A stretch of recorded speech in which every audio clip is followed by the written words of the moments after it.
Welcome everybody back to 5115. I'm 51. You are. 15. There you go. So they get the idea of the show. We don't have to do a giant preamble about it. Yeah. Um, we lead off usually with this segment called Good News, Bad News. And as per tradition, in my fantasy football league draft, the one that we use paper and pen, we're basically cavemen. Um, we took Tom Brady again. This is Again, okay. this has been a uh, tradition for about 15 years. We didn't take him last year. Of course, last year he threw 40 touchdowns. That's the good Yes. news, right? Yeah. For him, yes. And But then for there's you more good guys, news. He's going to be having the full camp, everything with these guys again. 22 starters returning, blah blah blah, and an extra game. So, is he going to? Our good news would be 40 plus touchdowns this year, and a brand new knee. yeah, that's But the that's for bad sure. news is he's Tom Brady. He's 40 what? 41? 44. 44. Yeah. So we took a risk on drafting him as our main quarterback. We did Now let me ask handcuff you him. this. We did handcuff him with Blaine Gabbert. Okay. Were you were you pushing for Brady a little bit, or was it mostly your pot your your My your partner. your partner? Yeah. Who was it? When my partner mentioned his name, I said, "I'll go out on a sword with that guy. I'll ride him till the wheels come All off." right. I And mean, it's been and I'm a Jets fan, right. So that's just an extra kicker right there. but I'm not. Hey, I'm not a I stupid fantasy football player. The guy scores points. The guy's good. exactly. He's going to guarantee you 250 yards a game and at least a touchdown or two on a average day. So I think The it's a smart pick. the well, it's good news and bad news because he could snap his leg and then we're screwed, or this is it for him and he goes out, throws 45 touchdowns. You know what I mean? Like, Yeah, ideally, if why it- wouldn't if you? everything, Why wouldn't you take the gamble if you've worked with the guy before? You know how good he is. The only thing I said to my partner in South Glastonbury was, I really like Ryan Fitzpatrick just because you live and die by him. And there's no one like Tua's not coming in there to take him out, so he's got a chance to just and it's his swan song too because he's gonna retire. yeah. The He's only just. thing about what you're saying, I was just gonna say, he's just gonna sling it. right? The only thing about Fitzpatrick is, first 4 games, like, oh, this is a great pick, and then all of a sudden, the wheels start to fall off. I know. Beyond that, though, I think his Brady's average, Brady's 80% is Would you probably take? half, if not Would you? more, of the guy's Would you? 100%. Would you have taken him in the fourth round if he was sitting there? Yeah, I think you have to. Okay, so that's what we did. It, yeah. But We who probably was could have left at waited that because point? everybody, as soon as we did it, the whole chat room groaned. They were just like, Yeah, "Oh, you guys." but who was left at that point? Um, just a bunch of like Matty Ice. Like there was a Yeah, bunch of quarterbacks, but it was like he's super motivated. He wants to win one more, exactly. and he's got the whole team back. It's like a no brainer. Yeah, So, the so, chemistry is going to build even more. so that's the good news and the bad news. All right. Now, I have a question for you this week. Uh-oh. Did you watch a lot of college football Um, over this past weekend? no, because I was afraid every game was going to be a blowout. Okay. So the only one that I watched that was very interesting was the Notre Dame Florida State game. Very good game. Like that one, came down to the end. That was sweet, the overtime. Uh, I think the question that everybody asks every year is Alabama versus the field. Right. Who do you have this year based on what you've seen first game I would for say everything like this. that? I would say that I base my Alabama versus the field on how many guys how many guys graduated or how many guys got drafted last year from Alabama that were in the first round? Because then you'd know what they're going to be like as a college team next year. So they had 5 players drafted in the first round. Yeah. It's really good. Yeah. I mean, that's a record.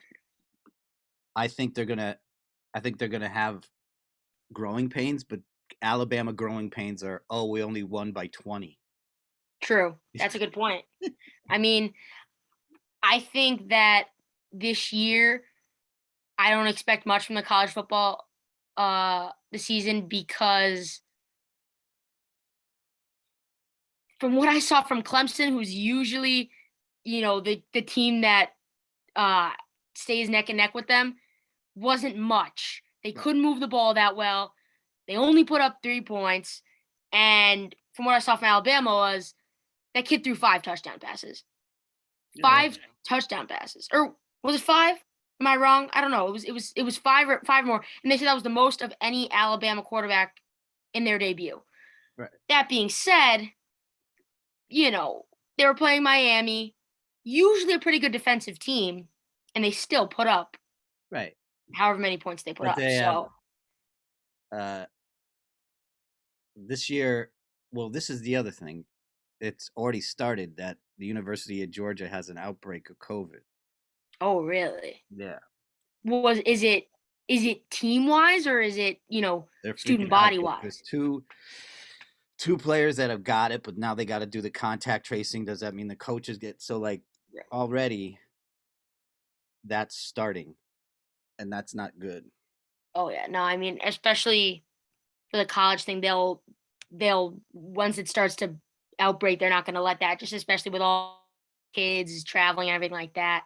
Yeah, well, Um they'll just mandate that you get vaccinated, but even if you do, you could still get it. So it's gonna. I bet you, probably the early middle of the season it's gonna mess up probably 10 big time programs. Yeah, my expectations are low for college football this year, just because they like you said, they graduated so many names last year. They graduated Mac Jones. They graduated other team. They graduated Lawrence and Fields and among plenty other guys. So Well, that's that. I we could spend 12 and a half seconds on the U.S. Open if you'd like. yeah, I guess that's there's not much to talk about there. Uh, Osaka's out, everything like that. Oh, look it, we're getting a caller. All right, they cut us off. They don't like tennis, I guess. I guess. Hello. Yeah, Frank from South Glastonbury. Oh, hey. Thank you for sparing us from our tennis segment. Yeah, I mean, other than Djokovic, the Joker breaking the all-time record, that's that tournament. I don't think anybody's tuning in. Yeah.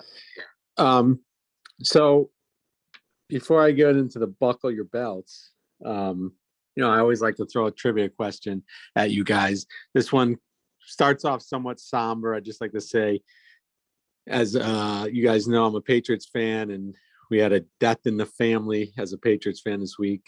David Patton died, but that leads me to my and rest in peace for him. But that leads me to my trivia question. So David Patton caught Tom Brady's first Super Bowl touchdown pass. The trivia question is, who caught Tom Brady's second touchdown pass? Okay. This is in the same game. Shouldn't really tell you that, but it was not in that game. He only threw Is one in it? that first Super Bowl. Is it? I think the guy's name is it David Givens, something like that. He caught the third Tom Brady touchdown pass. Is it our buddy, our good friend Kevin Falk? Nope. Troy It Brown? was who I believe was actually Not Jermaine. they played the Carolina Panthers. Was it in Troy Brown? Super Bowl 38, and it was Deion Branch, who was it that year? One of the Super Bowls, Deion Branch was a Super Bowl MVP. I can't remember if it was that game or not. I think he had it. That might have been the game he was the MVP. Is that when he went to Seattle afterward and got all the money? and didn't. He might have played one more year with them and then went to Seattle, but he did go to Seattle within a year or two after that, I believe. But it was Deion Branch. Deion And Branch. David Gibbons caught one that game, and that was probably when we saw the Tom Brady who I'm not the game manager anymore. Where he put up big time yardage in that game and kind of carried him to that title. I was going to say, I was traveling through Connecticut because I have a compound there, as well as a place in New York this weekend, and I was listening to on my way home in my chauffeured bus, sponsored by Greyhound. Rodney Harrison was on Pro Football Talk Live on Friday to talk Patriots, and he just got the news about David Patton. And he was devastated. Wow. And they were like, do you not want to do the interview? He's like, no, he'd want me to do the interview. But one of his points that he said, because caller, we talked about drafting Tom Brady at the top of the show. One of the points he made was that Super Bowl where Madden said, oh, you guys just play for the field goal or whatever. You know what I mean? Or take a knee. He said, play for overtime. Yeah. He said Brady was, no, we're doing this. Right. And supposedly on that same note, Drew Bledsoe, who could have been a real ass to him, pulled him to the side as Weiss was saying, he's like, be careful as he's ready to go out in the field. And the video from that Super Bowl where they're looking back on it, Tom says, pulled him back and he says, F that. And he said the whole word, but I know you guys run a PG show. So he says, F that. Just go out there and sling it. Yeah, it was great. So it was great. Okay. So I don't want to take up too much of your guys' time. So my rant this week, I'm going to do this without getting really hot and heavy because I've already, my family blown up. You know what we're going to do? We're going to have a different version of your rant. Buckle Your Belts is your traditional PG rated one, and then you can make a separate one called Hot and Heavy, and people will pay you to hear that one.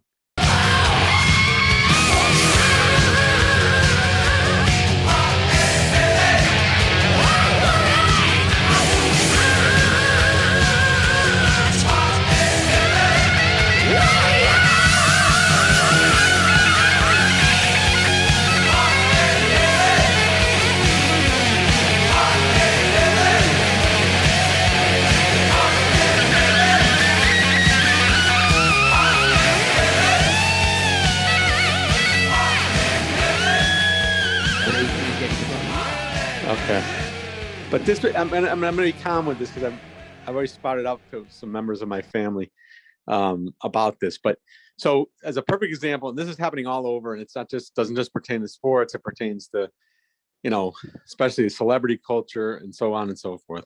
And I guess I sort of aim this to the youth of America.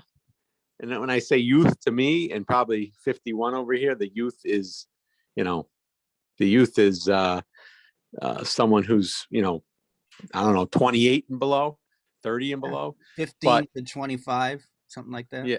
This whole, I guess in some sense, it's a cancel culture, but whatever you want to call it, I don't even know if it's that in this case. It's just people have got to start relaxing. Like the younger generation cannot take everything so serious.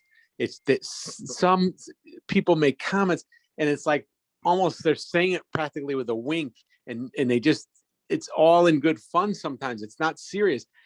Brian Kelly was not going to execute his team.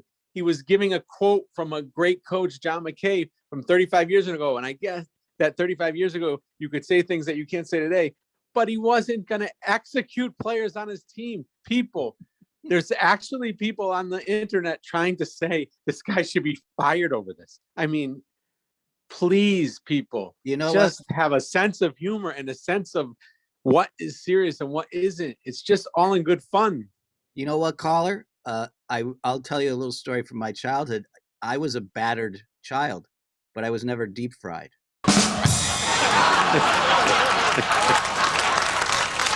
Well, now I'm off the podcast. Thanks, Bella. Here's what I will say though about that one. I think obviously times are different now than they were. You have to be careful.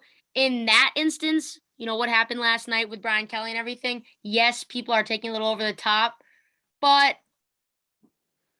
I can see how some people can get offended by that.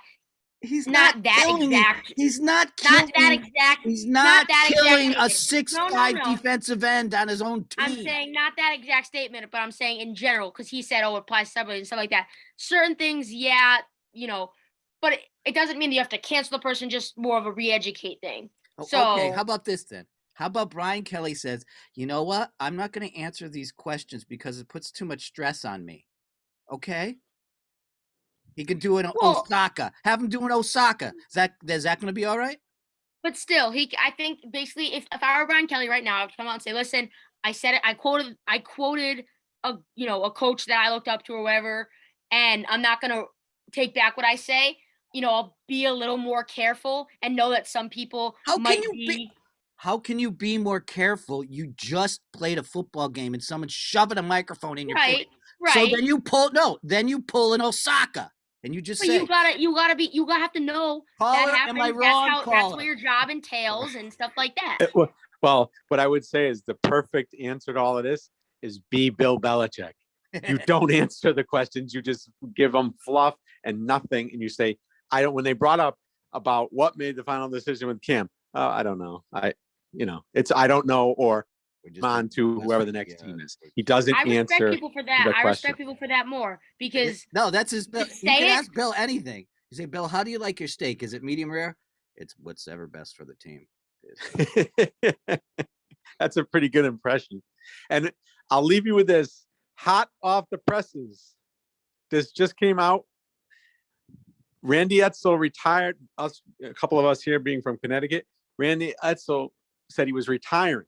It was just announced in a wonderful move by the University of Connecticut because this guy has screwed them over multiple times. They said, Goodbye. effective immediately, he is out. And I forget some other guy is being taken over for the rest of the season. Kevin but Ollie. I'm very Kevin happy Ollie. about that as a It's going to be Kevin Ollie. in Calhoun. It's going to be Kevin Ollie and Calhoun taking over. So the school did the right thing and said, "Oh, you want to retire? You remember what you did to us after that Fiesta Bowl game?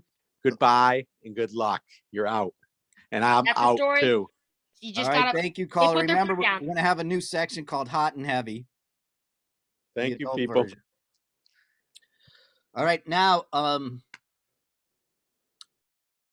what's more important, our Super Bowl picks or your meatball picks? Let's go Super Bowl and we'll end with the meatball. Okay. You go first. Why don't you start us off with your Super Bowl picks and then obviously your winner? Okay. I have a soft spot for the Buccaneers. Okay. But they've already been there and done it. I think Green Bay gets their revenge, and they represent the NFC. However, I feel as though everybody's on Buffalo, Baltimore, Kansas City. And I'm going with a dark horse because they're definitely a playoff team. They're not a regular season team. I think your Tennessee Titans are going to the Super Bowl. I like that pick. That's original. I don't see many other people having that pick. And now who do you think wins it? I think Rodgers wins it on a scramble in the end zone because he's not going to play for the field goal. Yeah, like he did last. And if he has to be the holder, grab the ball, get off the ground and run, he's going to do it. Do you think he retires after that if he were to win? No, but I think he has a perfect opportunity to move on. Right? He That's gave fair. him the championship. Right? Could you where could you see him? I could see him like if Garoppolo totally is terrible this year. I could see him in San Francisco. They trade Garoppolo or Denver. I mean, yeah, it's not bad either. Because Oakland, Bridgewater maybe. and those guys they're not gonna, and then Denver can do it. They can say we've done it with Peyton Manning, right? We had an older guy that came in and we got him a ring. Right, that's fair. I like the pick there. But I think Tennessee is the one that is Tennessee. If they can get there, is going to frustrate every team they play in the playoffs because they can run the ball. It means that all these high-powered offenses can't get on the field. That's a good point. And especially with Henry, they don't just run the ball. He They're going to run tosses guys guys out of around. clubs. Yeah. He tosses guys out of clubs. And they got Julio Jones. They loaded up, But then it could be two teams that are under 500 because their teams didn't. Their teams all got vaccinated. Like the Falcons could go all the way. Who knows? Because You know what I never mean? know. You really never know. 10 guys are going to be like, look, you can't play in 2 games. And those 2 games are the ones that didn't get you into the playoffs. Takes one injury, one COVID, one anything. One mad scramble, yeah. So what are your picks? NFC, you know what? Like you were saying, the Bucks, they have all 22 starters coming back. They have a full training camp this year. They were able to do it last year without all that. And now you're adding this. And like you said, Brady's new knee. How could you bet against them? This is a little bit of going with my heart, but at the same time going with my head, because how could you logically not say them? But again, crazy things have happened. You don't know. It could be, like you said, Atlanta or anybody. But I'm going to say Bucks in the NFC.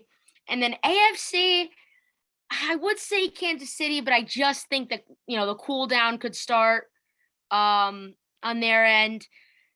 I like Buffalo. I think they're a team with a lot of young talent, minus like Beasley, of course, and a couple other guys. I like what you're saying, but I think that they're overconfident. They gotta get smacked around a little bit. That's true. I think that, if you go back to that picture last year, of Diggs, he had his hands on his head like this, like stuff like that. You look back on stories and think, okay, there's where something clicked, right. And the team just all of a sudden came out new. So and your I think AFC Championship game is Buffalo versus Tennessee.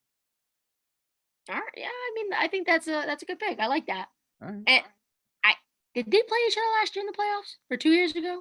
I think they played each other with like Allen. I know who screwed me in my fantasy league about 27 years ago. Oh, I don't want to mention any names. Frank Wycheck, son of a. Is it the guy who fumbled? Yes. Ugh. Curse of the Wycheck. Ugh, We broke that's it terrible. last year, though. That is terrible. It took us 25 years, but we did it. Right. All right. So now, in our first episode, you had Meatballs from where? I think it was Joey Garlic's. Okay. Second. And I had D&D and then my Mimi's. And who's in the lead right now? Mimi's? Yeah, Mimi's. Just because the texture didn't compare to the other ones. It was just way, way better. Okay. And now we're doing Daddy's? Yeah, now I got my dad's meatballs. These ones, let's just try them.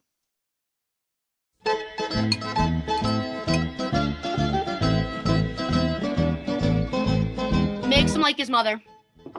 Similar texture. One thing I will say is he makes them a little more sweet. A little sweet. Not my favorite, but I do like these meatballs a lot because, again, the texture just really makes it. These ones, I'm going to give them 8-3. 8-3, Dad's Meatballs. I think I'm going to have to create a scoreboard. Oh, and Clarence? Let's do it, yeah. We can probably insert like a little picture or something like that. Maybe we can do a little like a playoff bracket, like Sweet 16. Yeah. That'd be good. All right. So, Pick, kiddo. That's it, yeah. The Labor Day weekend, it was all about college football. The pros got a break, and then Thursday, lights, camera, action. I think the Bucks are going to smoke them. Easily. Crush them. They said Brady's 5-1 in the first game and their season opener for after the Super Bowl, after they won the Super Bowl. Averages like 305 yards. He's had one interception in all those 6 games. So, and is Dak going to be back? Are we sure Dak is healthy and everything like that? Yeah, but I have no faith in the strategies of Mike McCarthy. Do you know what his? Did you watch Hard Knocks? I didn't watch it. Are you ready for this? I didn't watch Tell it. me. Someone told me. Do you remember Rex Ryan's speech about getting a snack? Rex Ryan curses and he says we get you all fired up. Yeah, he's a hothead. This is Rex's speech. You tell me if you Okay. would run through a wall for this guy.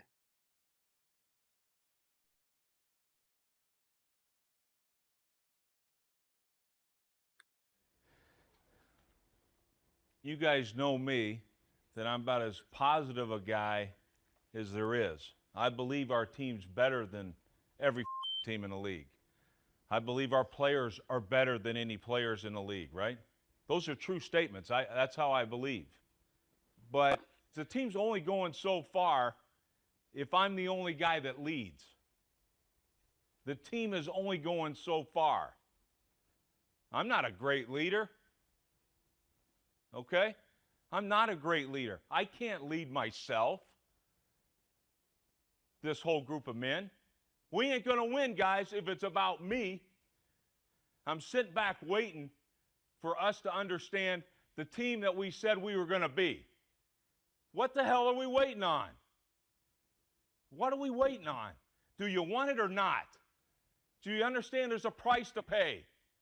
Can we have fun? You're damn right. I demand that we have fun. Now, there's a difference between having fun and being a jackass. Our defense was a jackass when we went to Hofstra, eating a bunch of cheeseburgers before we go stretch and all that. That's being a jackass. You can be a world champion, but not like this. We won't win it. We'll sit back and say, why didn't we do it? We didn't do it because where were our priorities? How about our offense? When are we going to put it together? When are we going to put it together? Can we not run the ball down their throats every snap? Can we not throw it anytime we want to throw it? Let's make sure we play like the New York Jets and not some slap team. That's what I want to see tomorrow. Do we understand what the I want to see tomorrow? Let's go to eat a damn snack.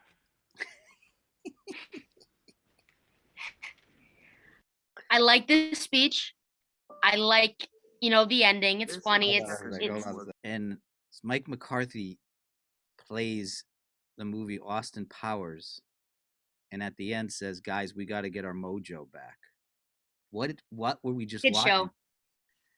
It was what are we watching? They didn't even know who Mike Myers is, or Austin Powers. And your speech Rick has a young team. But you have and your speech is about getting your mojo back. Give me your critique. That's way better than watching a Mike Myers Austin Powers. My critique is this. When he says, "Let's go play like the New York Jets," because Rex, if you say "Let's go play like the New York Jets," you're not gonna get much. Ow. That's the story there. I think the concept is good, but it's hard when no offense, but you're on Hard Knocks for a reason. Yeah. That's all I'll say there. That's all I'll say there. The concept's there. It's just you got the new phrase. No offense, but you are gonna offend me, right? Yeah. I guess so. Like the people that say to you, "I'm not gonna lie, but Philip, so what have you been doing?" Well, to tell you the truth. So what have you been telling me before? Yeah, exactly. No offense, but you really don't want to play like a Jet. Yeah. Why don't we start that next week? Next week we'll have a little say, no offense, but but you have a little more respect for Rex because you got a little fired up in that meeting. Yeah. Yeah. It's a good speech, but yeah, there's a couple holes. Well, the one thing I criticized was getting the snack, and you're like, no, why did he talk about playing like the Jets? No, I think the snack is you give a hard speech, you tell them, got to pick up and then say, okay, lighten everything up a little bit. You got to have a good balance, and he had the balance. Yeah. But all righty then. I think we nailed it, kiddo. That was a good one.